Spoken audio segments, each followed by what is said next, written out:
மேலும் ஒரு முக்கிய செய்தி கிடைத்திருக்கிறது, என்னவென்று பார்க்கலாம்.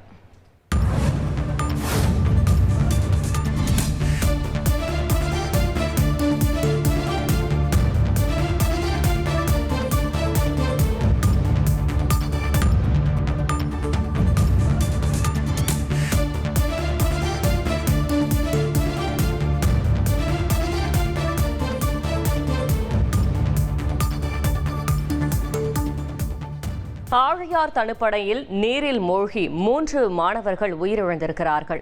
இது பற்றின மேலும் விவரங்களை செய்தியாளர் நடேசன் வழங்கிட கேட்கலாம். நடேசன், வணக்கம். இந்த சம்பவம் தொடர்பான மேலும் தகவல்களை சொல்லுங்க. வணக்கம். பொள்ளாச்சி அருகே ஆழியார் அணை உள்ளது. இந்த அணைக்கு தற்போது கோடை விடுமுறை என்பதால் சுற்றுலா பயணிகள் அதிக அளவில் வந்த வண்ணம் உள்ளனர். இன்று காலை சென்னை பூந்தமல்லி பகுதியில் உள்ள தனியார் பிசியோதெரபி கல்லூரியில் படித்து வரும் கல்லூரி மாணவ மாணவிகள் 25க்கும் மேற்பட்டோர் பொள்ளாச்சி அருகே உள்ள ஆழியார் அணையை சுற்றி பார்ப்பதற்காக வந்துள்ளனர். பின்னர் அந்த ஆழியார் பூங்காவை சுற்றி பார்த்துவிட்டு ஆழியார் அணை பகுதியில் தண்ணீர் வெளியேறும் பகுதியில் அதாவது அந்த பகுதியில் கல்யாணம் இல்ல, நான் பிசினஸ் ஸ்டார்ட் பண்ண போறேன். எப்படி?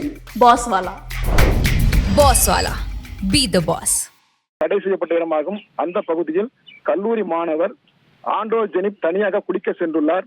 உற்சாகத்தில் குளித்துக் கொண்டிருந்த அவர் திடீரென தண்ணீரில் சிக்கி தத்தளித்துள்ளார். அதனை பார்த்த தருண், ரேவந்த் ஆகிய மற்ற 2 மாணவர்களும் ஆண்ட்ரோஜெனிப்பை காப்பாற்ற விரைந்து சென்று தண்ணீரில் குதித்துள்ளனர். அவர்களும் தண்ணீரில் சிக்கி உயிருக்கு தத்தளித்தவாறு தண்ணீரில் மூழ்கி பரிதாபமாக உயிரிழந்தனர்.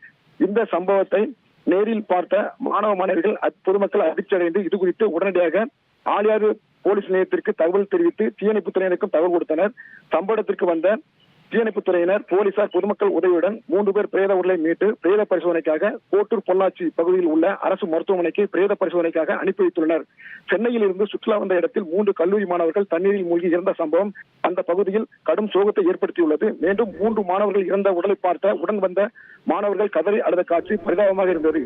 இது குறித்து ஆழியாறு போலீசார் வழக்கு பதிவு செய்து விசாரணை மேற்கொண்டு வருகின்றனர். தகவல்களுக்கு நன்றி நடேசன்.